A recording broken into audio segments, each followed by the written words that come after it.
اعوذ باللہ من الشیطان الرجیم بسم اللہ الرحمن الرحیم بسم اللہ الرحمن الرحیم۔ شروع کرتا ہوں میں اللہ کے نام سے جو رحمان اور رحیم ہے۔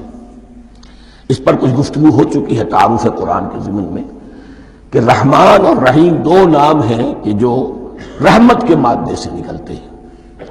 رحمان میں اللہ تعالیٰ کی رحمت کا جوش، ہیجانی کیفیت، طوفانی کیفیت، اور رحیم میں اللہ تعالیٰ کی رحمت کا دوام اور تسلسل۔ یہ دونوں کیفیات اللہ کی رحمت میں بیک وقت موجود ہیں، جس کا ہم تصور نہیں کر سکتے۔ ہم سمندر کو دیکھتے ہیں، متلاطم سمندر ہے، اس میں ہیجان ہے، طوفان ہے۔ دریا کو دیکھتے ہیں کہ وہ سکون کے ساتھ چل رہا ہے، خاموشی سے چل رہا ہے، بہہ رہا ہے، بس تسلسل کے ساتھ بہہ رہا ہے۔ ہم ان دونوں کیفیات کو علیحدہ علیحدہ دیکھتے ہیں تو ہمارا ذہن ان دونوں کو بیک وقت اس کا تصور نہیں کر سکتا، تخیل ممکن نہیں۔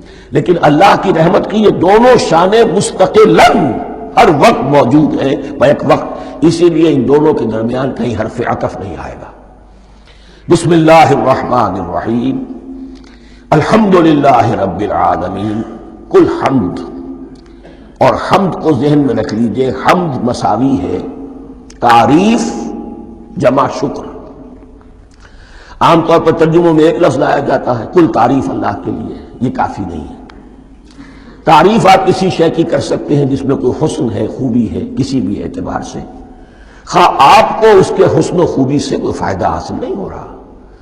ایک پھول ہے، بہت خوبصورت ہے، بس ٹھیک ہے، خوبصورت ہے، آپ نے کہا تعریف کر دی۔ شکر کرتے ہیں آپ اس شے کا جس سے آپ کو کوئی فائدہ پہنچا ہو، استفادہ ہوا ہو، آپ کی کوئی ضرورت پوری ہوئی ہو، آپ کی کوئی مشکل رفع ہوئی ہو۔ اور آپ دیکھیں گے کہ حمد میں یہ شکر کا پہلو غالب ہے۔ جتنی بھی دعائیں ہیں حضور سے منقول، شکر کے مقام پر وہاں حمد آتا ہے۔ بھوک لگی ہوئی تھی، کھانا کھایا، الحمدللہ الذی اطعمنی وسقانی۔ اب یہاں دیکھیے ترجمہ تعریف نہیں، شکر ہے اس اللہ کا جس نے مجھے کھلایا اور پلایا۔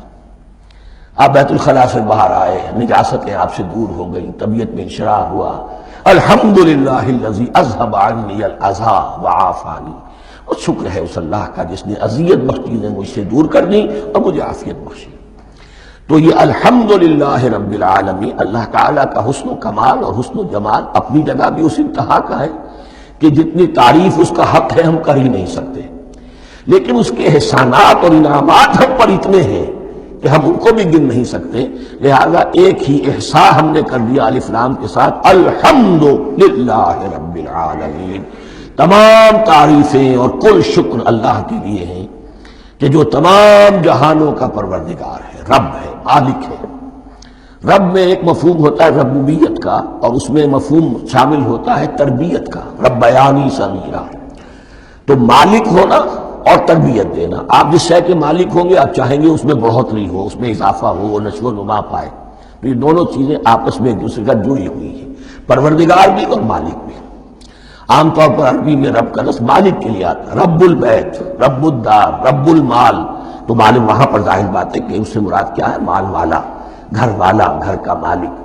تو کل شکر اور کل تعریف اس اللہ کے لیے ہے جو تمام جہانوں کا مالک بھی ہے اور پروردگار بھی ہے۔ صدق اللہ العظیم۔